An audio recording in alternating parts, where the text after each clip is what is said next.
Listo, ahí. Listo, perfecto.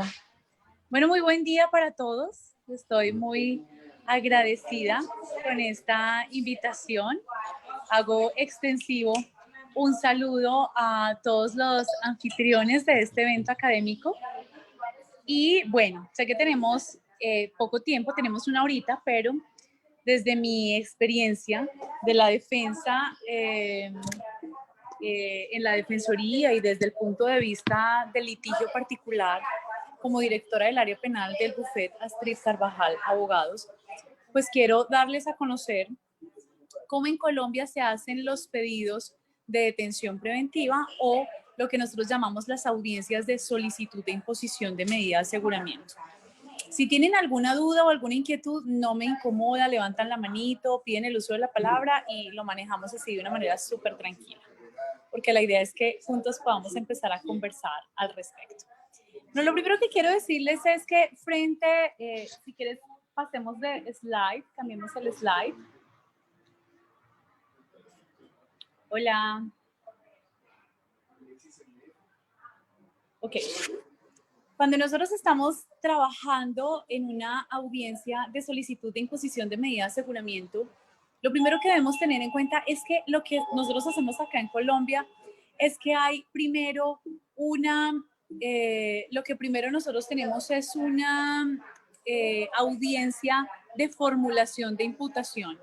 Y en esa audiencia de formulación de imputación, lo que nosotros hacemos es que la fiscalía le comunica a los ciudadanos cuáles son esos cargos por los cuales, pues obviamente el ciudadano va a tener que afrontar más adelante, pues un eventual juicio o si quiere, pues acá en Colombia nosotros llamamos la fórmula de los preacuerdos o las negociaciones. Y después de eso ya se entiende, porque la Corte Suprema de Justicia ha dicho que la formulación de la imputación es un acto antecedente consecuente. O sea, es la fase absolutamente fundamental para venir a hacer el pedido de detención preventiva, como lo llaman ustedes en Perú. ¿Qué es lo que nosotros aquí analizamos frente a esa solicitud de la medida de aseguramiento? La Fiscalía tiene unas cargas absolutamente dinámicas, no solamente frente a la estructura, sino también frente a los elementos materiales probatorios que va a presentar. Cuando ustedes entienden lo que significan los requisitos de contenido, que es el primer tipo de requisitos que debe cumplir la Fiscalía, estos requisitos son los que tienen que ver con las inferencias razonables de autoría o participación. ¿Qué significa eso? Como estamos en una fase tan preliminar, pues la Fiscalía todavía no tiene construida en términos de certeza, pues obviamente toda la teoría de su caso, pero sí tiene unos elementos materiales probatorios que le permiten hacer un ejercicio de corroboración intrínseca y elaborar una postura inicial que al hacer un acompasamiento tautológico con la descripción que hace el legislador, pues le permite advertir que estamos frente a una presunta conducta punible y que hay un presunto infractor. Entonces, cuando hace ese ejercicio lógico deductivo la Fiscalía de hechos y de normas, entonces puede decir que tiene hechos jurídicamente relevantes o inferencias razonables de autoría o participación. Aun cuando las audiencias en Colombia, estas audiencias preliminares son concentradas, es decir, se hacen sin solución de continuidad, lo cierto es que son independientes. Entonces, el fiscal debe volver a repetir cuáles son esos hechos, en qué circunstancias de tiempo, modo y lugar se dieron. ¿Cómo puede la fiscalía hacer esas inferencias para decir, estos son los hechos, pero este señor o esta señora es el presunto o la presunta infractora? Y el tipo penal que yo deduzco de su comportamiento es este.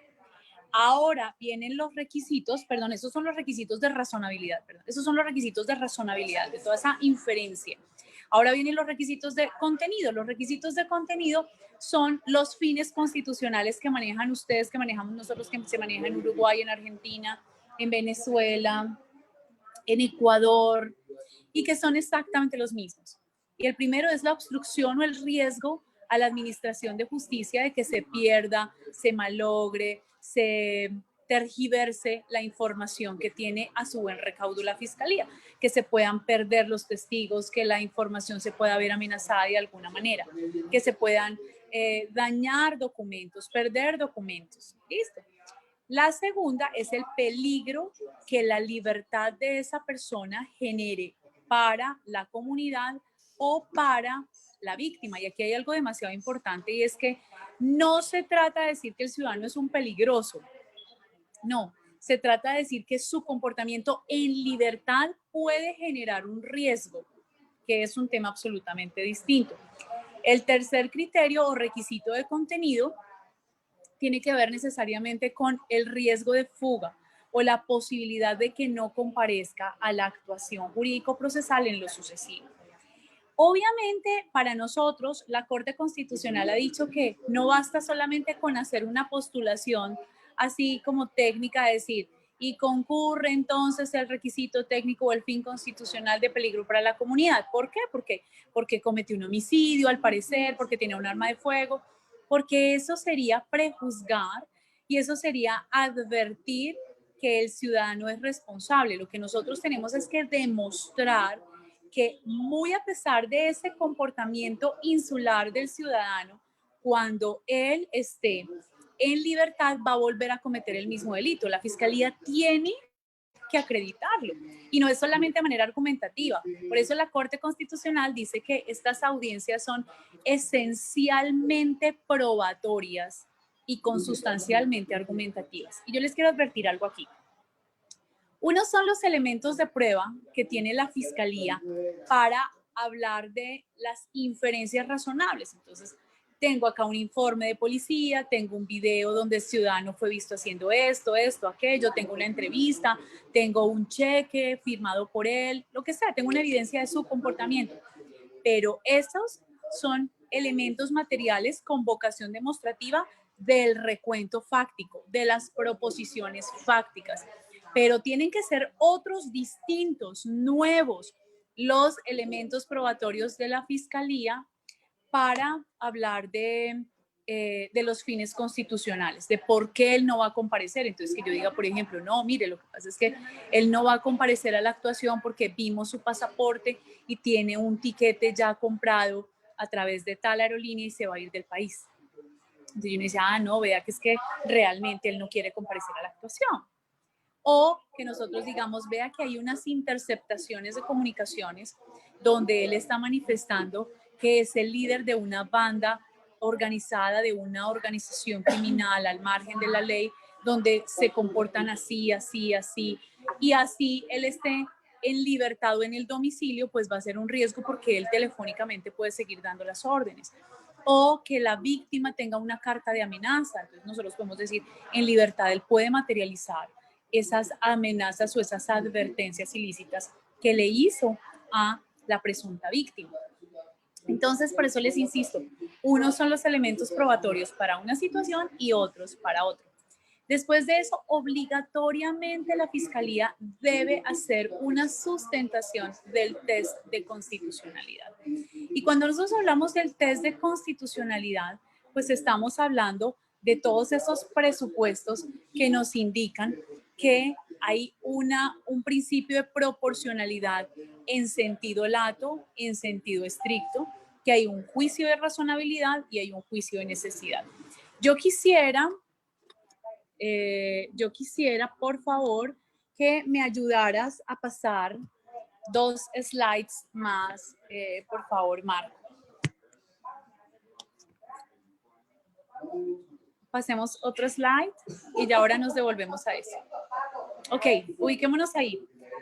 En el modelo de restricción de derechos o lo que nosotros entendemos como de constitucionalidad. Y aquí lo que nosotros entendemos es cómo efectivamente hay el principio de proporcionalidad que la verdad a veces me llama profundamente la atención, que algunos jueces, algunos operadores jurídicos, fiscales lo entienden como si fuera como una balanza y se dice qué pesa más en términos de proporcionalidad, la vida o la libertad. Cuando estamos hablando, por ejemplo, de un homicidio, y yo me pregunto, ¿pero la vida de quién si ya está muerto? O sea, es un test absolutamente inadecuado. El principio de proporcionalidad no tiene nada que ver con una balanza, absolutamente para nada. El principio de proporcionalidad tiene que ver con un ejercicio de pesos y contrapesos. Así se advirtió en Alemania, y de Alemania es que fue adoptado posteriormente en el modelo anglosajón, y nosotros vinimos a adoptarlo. Desde Alemania se copió para el modelo anglosajón a través del derecho inglés, del common law, y luego se fue para el modelo continental europeo, que ahí tiene a una cuadra. Alemania tiene España, Italia, Francia, ese modelo del derecho continental europeo de tendencia inquisitiva. Entonces nosotros por los dos lados lo recibimos, especialmente por el lado del derecho anglosajón. Y les insisto, el principio de oportunidad, el principio de proporcionalidad tiene que ver con un ejercicio de pesos y contrapesos, donde el Estado puede legítimamente restringir de manera motivada, muy especial, muy específica, algunos derechos fundamentales, como por ejemplo la libertad, que es el caso que nosotros estamos viendo. ¿Cuándo puede restringir de la libertad? Entonces ya advertimos, cuando estamos frente a uno de los presupuestos de los fines constitucionales, que ya miramos que es el riesgo de la obstrucción a la administración de justicia, el peligro para la comunidad o la víctima o el riesgo de no comparecencia. Esos son los eventos en los que la Fiscalía puede venir y el Estado restringir a través de la Fiscalía estos derechos fundamentales.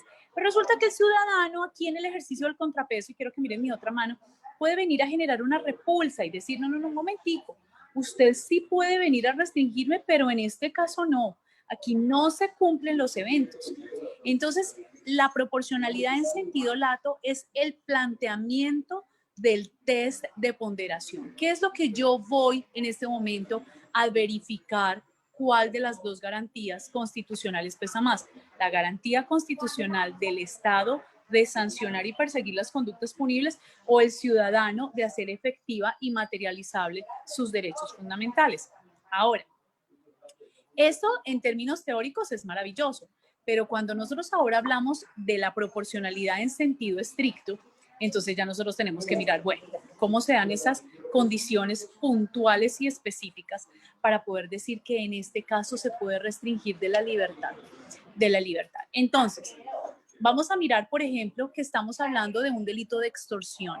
Y entonces nosotros estamos diciendo, bueno, en este caso de extorsión el Estado puede tranquilamente venir a restringir la libertad, hay amenazas de afectar la vida, de secuestrar a las personas. Si no se hace, se tolera o se da una suma de dinero producto del constreñimiento a un ciudadano.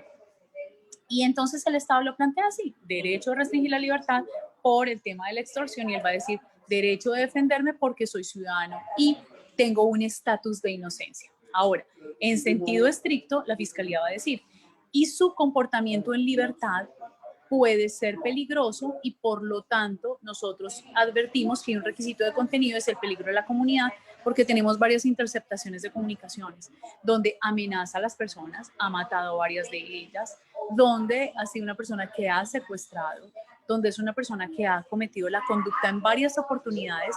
Entonces lo que tenemos es un riesgo de que en libertad pueda repetir sistemáticamente la conducta. Por eso necesitamos restringir la libertad. Y luego viene el ciudadano y dice, no, un momentico, es que esas interceptaciones que usted me está diciendo, primero, usted no está acreditando que sea de mi abonado celular.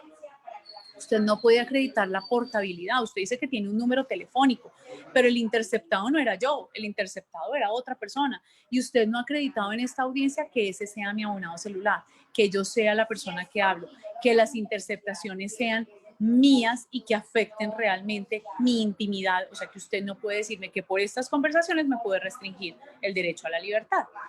Gracias a ese principio de proporcionalidad o agotamiento del modelo de prohibición de exceso, es que la Fiscalía puede decir, vamos a hacer como un análisis de los subprincipios de la proporcionalidad. Y resulta que hay dos juicios que son subprincipios de la proporcionalidad: el juicio de razonabilidad y el juicio de necesidad.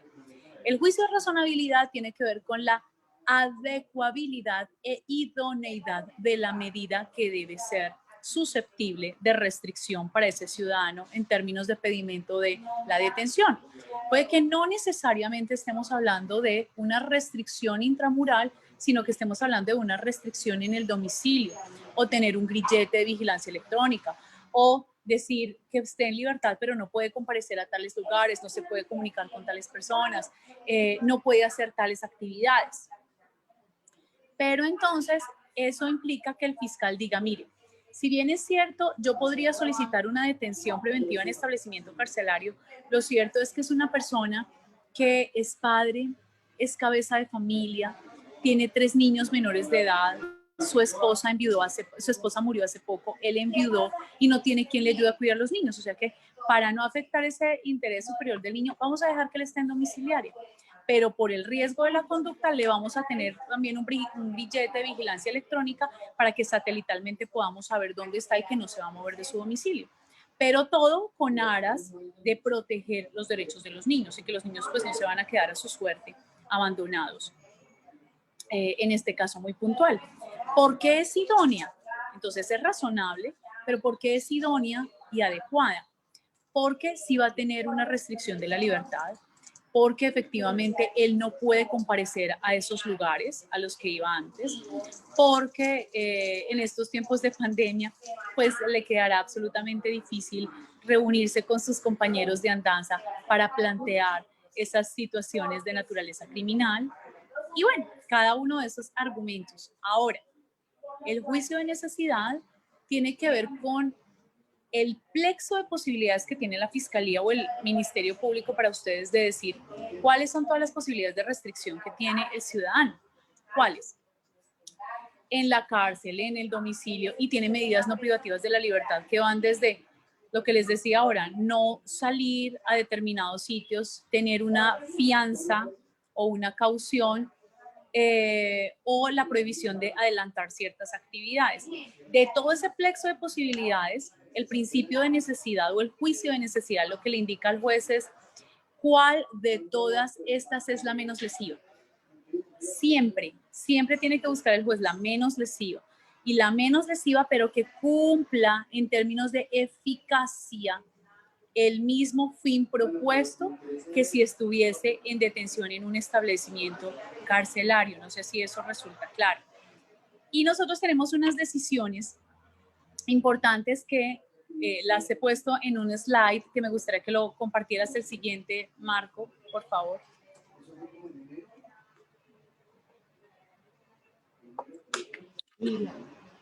Listo.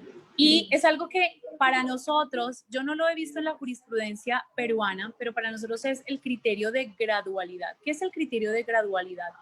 Es una carga que la Corte Constitucional le ha dado a los abogados defensores para que en el caso de que la Fiscalía solicite la restricción de la libertad en un establecimiento carcelario, la defensa le diga, venga, morigere los efectos de la petición que se ha hecho y yo le voy a ofrecer elementos. Usted gradúe, yo le voy a proponer que no se vaya para la cárcel, sino que se puede ir, por ejemplo, para la casa. Y yo le voy a mostrar los elementos de que la señora se murió, que son 3 hijos, que no hay nadie que los pueda cuidar, que él es el único que puede velar por esos chiquitos. Eso es el ejercicio de gradualidad. Ahora, hay unas decisiones, hay 2 decisiones adicionales. Una es la sentencia de la Corte Constitucional de 2016, la 469, y unos estándares internacionales de derechos humanos que nos vinculan como Estado parte tanto a ustedes como a nosotros, donde se nos está diciendo que debemos limitar el ejercicio de privación o de restricción de la libertad, que no tiene que operar de manera automática. Colombia fue requerido por la Corte Interamericana de Derechos Humanos al punto de decirle, ustedes tienen que cambiar su legislación, porque la primera opción que ustedes siempre tienen es la privación de la libertad. Y entre 2015 y 2016 nosotros tuvimos un cambio legislativo supremamente importante donde se ideó algo que se llaman los criterios de suficiencia. ¿Qué son eso de los criterios de suficiencia? Es otra carga argumentativa que tiene el fiscal, donde ya no basta simplemente con que el fiscal diga los eventos son muy peligrosos, son muy graves, yo hago de esta manera el juicio de ponderación, sino que adicional a ello es necesario que se pueda comprender que hay una situación donde nosotros vamos a analizar que ninguna de las medidas no privativas de la libertad son suficientes para este caso. Y el fiscal tendría que analizar una a una. Tiene que analizar una a una estas medidas. Entre esas, entonces va a decir, ¿por qué en este caso no es suficiente que se hable de una multa? ¿Por qué en este caso no es suficiente que se hable de una situación de un grillete de vigilancia electrónica? ¿Por qué en este caso no se puede hablar de, por ejemplo, situaciones de buen comportamiento o de mal comportamiento? No, en este caso no se puede hacer eso. Aquí lo que se debe manejar tiene que ser siempre la privación de la libertad en un establecimiento carcelario. Pero la idea es por qué tiene que ser en un establecimiento carcelario, o sea, por qué esa tiene que ser la medida y no otra. Eso es lo que tiene que venir a analizar el fiscal, pero una a una. Si el fiscal no hace el análisis de cada una de esas medidas, no tiene la posibilidad de hablarse de el agotamiento del criterio de suficiencia. No es posible que lo haga. No existe la meridiana posibilidad de que un juez imponga la medida de aseguramiento si no lo hace. Pero yo quiero decirles que eso no ocurría antes de 2016. Eso es algo absolutamente nuevo. Eso es algo que solamente ocurre ahora. Ahora, esto es muy importante que nosotros lo podamos tener en cuenta. Nosotros cuando estamos hablando de situaciones tan costosas como la privación de la libertad, tenemos que justificar constitucionalmente por qué no estamos conectando o por qué no estamos coadyuvando con algo que para nosotros ha sido el estado de cosas inconstitucional. Y es ese continuo requerimiento que hace la Corte Interamericana para decir, mire el estado de las personas que están en la cárcel, mire cómo está el hacinamiento, mire lo que ustedes están viviendo, por favor, morigeren esos efectos. Y entonces ahí es donde parte de la argumentación de la Fiscalía y de la Defensa tiene que ser de cara a la protección, de cara a la prevención, de seguir nutriendo esas cifras de hacinamiento carcelario. Máxima cuando ya se ha dicho que aquí lo más importante es que la última opción siempre sea la privación de la libertad. Nosotros a veces hemos creído que no existen otras alternativas distintas, pero la verdad es que la ley sí nos ofrece otras posibilidades. Hay una advertencia importante que yo quiero hacer y es que desde el año 2001 nosotros hemos venido entendiendo que cuando una persona está en un establecimiento carcelario, eso no significa que estamos hablando de la cuota inicial o la parte anticipada de una sentencia de condena. No, no tiene nada que ver la responsabilidad del ciudadano con estos temas. Y yo les quiero decir algo. Yo sé que ustedes saben mucho de los temas de derecho penal de tercera velocidad. Yo sé que cuando hablamos de derecho penal del enemigo y si miran las posturas de Cancio Meliá, de Jacobs, de Silva Sánchez, pues obviamente ustedes van a decir, muy bien, los medios de comunicación y la mediatización de la justicia juegan un papel demasiado importante como componente o categoría de eficacia en la justicia. Lo que todo el tiempo tiene que estar haciendo aquí en Colombia la Fiscalía es tratando de moverse no conforme a estos principios de mediatización de la justicia, de convocar la buena opinión pública de sus decisiones y que las decisiones para los jueces sean absolutamente populares y que no se hable de impunidad. Ellos todo el tiempo están tratando de evitar esos discursos de la impunidad y de la eficacia y lo que se está tratando es de generar una cultura a través de la información en los medios de comunicación jurídica que da a entender, un momentico, que no se imponga una medida de aseguramiento en la etapa inicial del proceso no significa que estamos frente a una persona inocente. Significa que no se reúnen los requisitos para que esté en la cárcel. Significa que no se reúnen los presupuestos para venir a llenar entonces las cárceles y seguir nutriendo las cifras de hacinamiento carcelario. No, significa que desde otros sitios donde estén las personas o con otras obligaciones se va a lograr garantizar el buen curso de la investigación, la comparecencia de esta persona al proceso y se va a lograr garantizar la seguridad de la comunidad y de las víctimas. Pero no, por eso es que es muy importante entender que no tiene nada que ver con asomo de responsabilidad.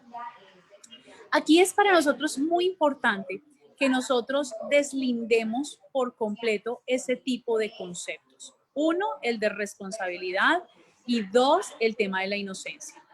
¿Por qué? Porque si bien es cierto hay un estatus de inocencia, hay una presunción que debe ser desvirtuada, pues el único momento o el único foro judicial donde realmente se logra desvirtuar es en la audiencia de juicio oral. Aquí simplemente se tendrá unos elementos preliminares, una información incipiente, pero no se ha agotado por completo una investigación. Aquí no se ha agotado por completo el presupuesto para sustentar una teoría del caso. Lo que se tiene simplemente es una información indiciaria. Y entonces ustedes me van a decir, las pruebas indiciarias tienen validez bajo el esquema de enjuiciamiento criminal del sistema acusatorio y la idea es que sí. Nosotros en principio, y cuando adoptamos el sistema de el derecho anglosajón y nosotros hablábamos desde la posibilidad de entender lo que significaba que la presunción de inocencia no podía ser en ningún momento restringida. Pues lo que dijimos es, pueden cohonestar, pueden coexistir tanto la presunción de inocencia como puede coexistir la posibilidad de una restricción porque la naturaleza jurídica de una medida de aseguramiento es una medida cautelar, es una medida temporal, es una medida de restricción que debe ser absolutamente motivada.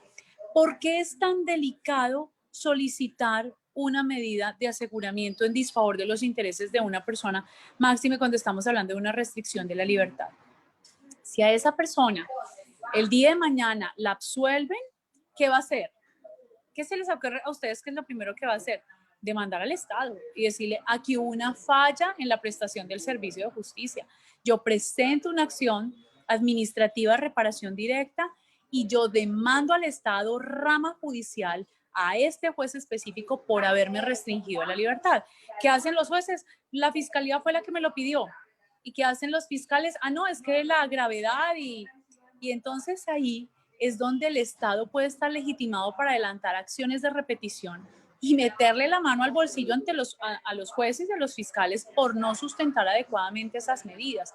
Por eso es que es tan importante que se pueda de entrada venir a sustentar de manera muy adecuada en términos no solamente de la ley que es fría, sino de la constitucionalización del derecho. Yo estoy absolutamente convencida que en estos tiempos nosotros hablamos de el derecho procesal penal como constitución en negativo o como derecho penal constitucional aplicado. Eso es el derecho procesal.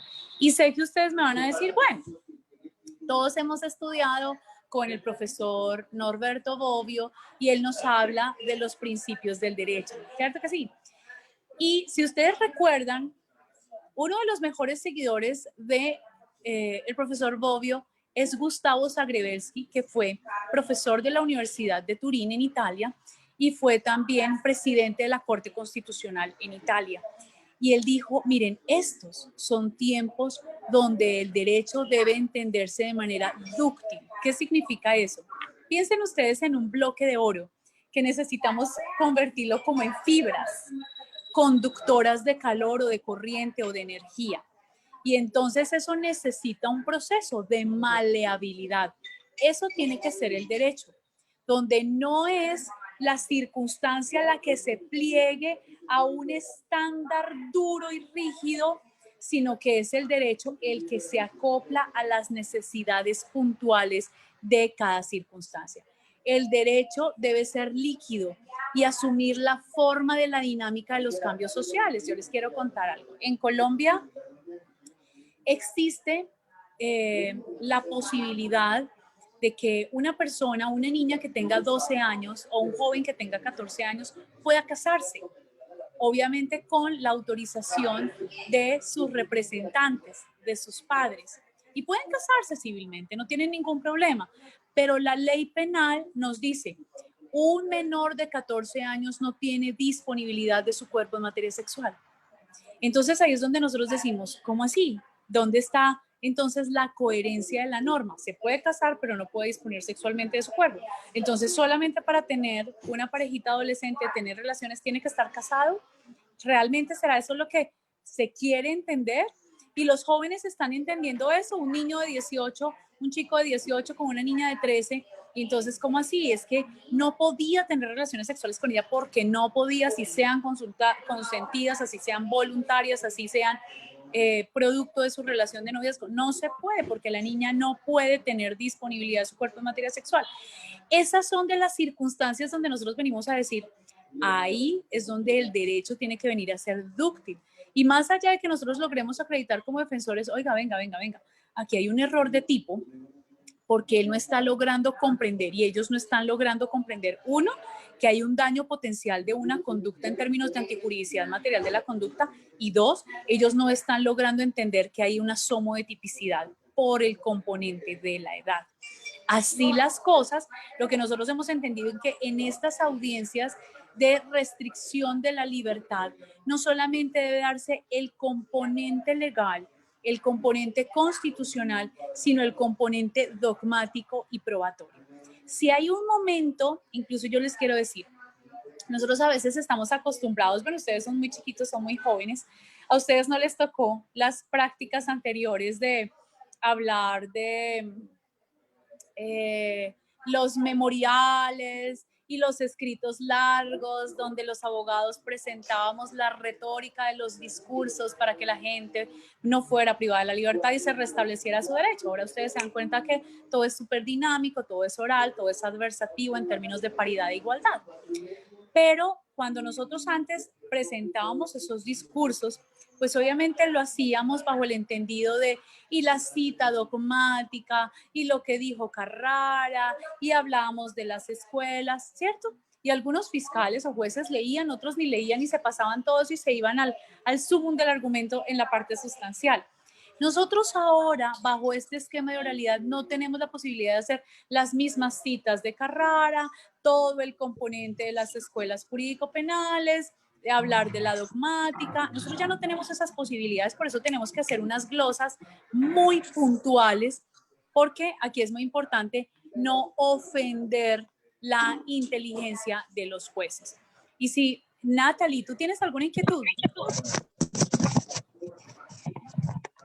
Natalie Ulloa. Te voy a silenciar. Ok, gracias. Entonces aquí la idea es poder entender que las citas que se puedan hacer no pueden ofender la inteligencia de los jueces, porque es que además a los jueces les choca pensar que nosotros les estamos enseñando. Yo fui testigo de una audiencia donde una abogada que es experta en sistema interamericano estaba en una audiencia de prórroga, la fiscalía estaba prorrogando la medida de aseguramiento o el pedido de detención preventiva, y le estaba diciendo, señoría, es que el artículo 8º, el artículo 25 de la Convención Americana de Derechos Humanos, en consonancia con el Pacto Internacional de Derechos Civiles y Políticos, y entonces cuando nosotros vemos el manual de mínima restricción para Colombia, y empezó a hacer todo el análisis, yo le quiero solicitar que usted tome una decisión bajo los criterios de control de convencionalidad. Y empieza la jueza a decirle, usted no me tiene por qué enseñar, yo sé lo que estoy haciendo, yo no estoy aquí en vano, yo soy juez constitucional, a mí hágame el favor y me respeta y no me enseña derecho. Y bueno, pues obviamente la abogada dijo, no, señoría, yo en realidad pues nunca he pretendido dar a entender que usted no sabe, simplemente quise traer citas puntuales para sustentar mi argumentación. Y bueno, la juez de entrada la interrumpió, la maltrató todo el tiempo y desestimó sus argumentos. Cuando ella quiso sustentar el recurso, le dijo, se lo declaro desierto porque no me lo sustentó de manera adecuada. Todo por haber pretendido darle citas que para la juez resultó absolutamente insultante y ofensivo. Y es donde nosotros decimos, bueno, este estuchito de carne es absolutamente falible y por eso debemos tener una estructura argumentativa demasiado clara. Y entonces yo quiero decirles algo. La fiscalía siempre es la que tiene que estar preparada para ofrecer estos elementos materiales probatorios que le permiten presentar las razones por las cuales se hace el pedimento de la libertad, ¿cierto que sí? Pero muchas de estas audiencias se demoran mucho tiempo. Nosotros tenemos aquí audiencias donde capturan a muchas personas y son audiencias que a veces se pueden demorar hasta incluso una semana. Son audiencias que pueden durarse mucho tiempo, donde la fiscalía permite que se escuchen interceptaciones, donde se den un montón de lineamientos, un montón de reglamentos, un montón de situaciones. Y esos son los momentos donde nosotros como defensores tenemos que buscar que nuestro investigador pueda cumplir actividades investigativas. Y nosotros les impartimos esas misiones de trabajo y que en esa misión, en cumplimiento de esa misión de trabajo, pues pueda el investigador venir a recolectar toda la información. Y por ejemplo, si la fiscalía dice, es que tal contrato dice tal y tal cosa, y nosotros decimos, hey, un momentico, pero es que le faltó mirar el anexo. Y con eso vamos repuntando no solamente la parte constitucional, que es lo que normalmente hacen los abogados. Los abogados normalmente están ripostando que no es constitucional, que el derecho a la libertad, que la Revolución Francesa, que la conquista de las garantías, pero ya llegó el momento donde los abogados vayamos mucho más allá y empecemos a mirar cuál es todo el sumum o el acervo probatorio de la fiscalía y empecemos a atacar uno a uno. Que nos van a decir, hey, un momentico, pero es que esta no es la audiencia de juicio. No es la audiencia de juicio, pero es una audiencia donde sí se hace un juicio. El juicio de necesidad, el juicio de proporcionalidad y el juicio de razonabilidad. Y nosotros debemos presentar esos tres juicios en términos de adversatividad. Por eso es que yo les quiero insistir. Aquí estamos hablando de actividades que son absolutamente probatorias y consustancialmente argumentativas. Ahora, yo sé que ustedes tienen algo que nosotros llamamos el principio de trascendencia probatoria. Y es que todo lo que ustedes van aportando a la foliatura del expediente, pues va trasegando en el resto de la investigación. Nosotros no lo tenemos, para nosotros eso no existe. Los elementos materiales probatorios que aportamos para esta audiencia existieron para esta audiencia. Si es necesario impugnar la decisión y decirle al juez, bajo la línea de reposición, es decir, que el mismo funcionario que adoptó esa decisión la pueda cambiar o por vía de apelación o de alzada, que sea el superior funcional, solo para eso van a trastearse esos elementos materiales probatorios. Pero terminaron esas audiencias de imposición de medidas de aseguramiento y en sede de acusación, en sede de audiencia intermedia y en sede de juzgamiento, eso no va a existir, salvo que yo como defensora vuelva a plantearlos, vuelva a presentarlos, vuelva a argumentarlos.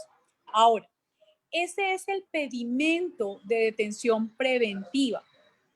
Es muy posible que al final de la audiencia, cuando se tenga un sentido de fallo de condena, el juez motivadamente y sin que haya leído su sentencia, que la haya sustentado de manera puntual y completa, pueda decir, ¿sabe qué? A pesar de que yo enuncie un sentido de fallo de condena, creo que hasta que la decisión no quede ejecutoriada, usted puede seguir en libertad.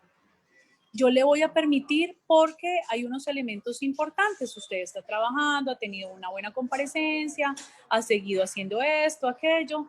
Sígase defendiendo en libertad.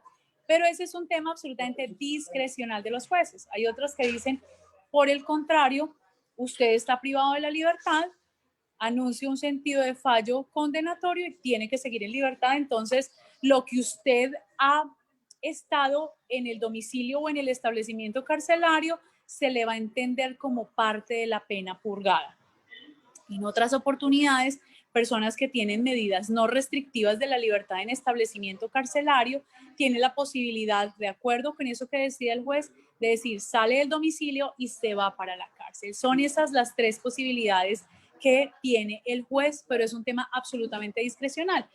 Por eso, aun cuando nosotros, digamos, se sigue presumiendo inocente, no se ha dado la lectura del fallo, no ha venido una decisión de segunda instancia ni una decisión de la Suprema Corte que determine que la persona realmente es responsable, los abogados debemos estar preparados todo el tiempo para estar argumentando la razón por la cual debe aplicarse por todos los jueces el principio de mínima intervención o el modelo de restricción en mínima interferencia sustancial.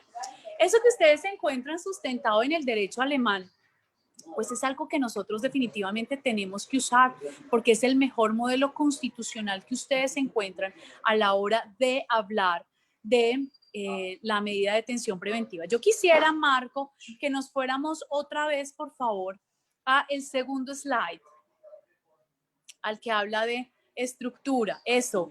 Y con esto quiero terminar diciendo que la estructura de la argumentación a la hora de un pedimento o restricción de la libertad debe tener siempre, claro, los requisitos de razonabilidad o los hechos, dos, los requisitos de constitucionalidad o los fines constitucionales, tres, el modelo de prohibición de exceso o test de constitucionalidad que tiene que ver con juicio de proporcionalidad en sentido lato y estricto, juicio de necesidad, juicio de razonabilidad.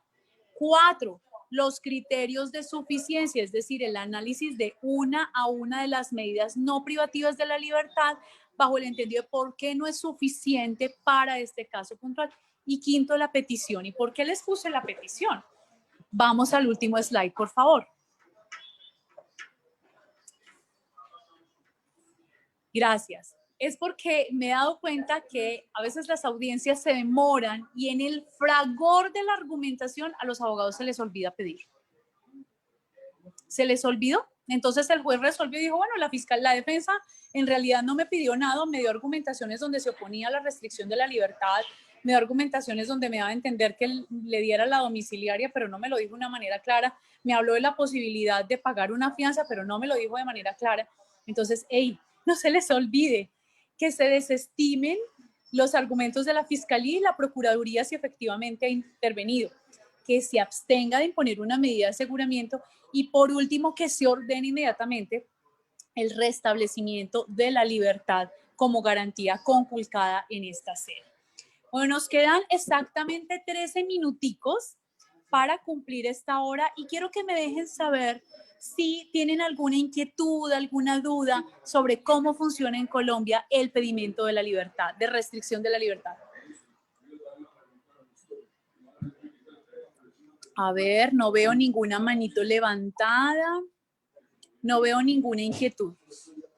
Bueno, Marco tiene esta presentación con estos slides y creo que pueden ser útiles para ustedes de cara a las decisiones de la Corte Constitucional, a la estructura de la argumentación y de manera clara para que ustedes puedan recordar cada uno de los juicios que se debe adelantar.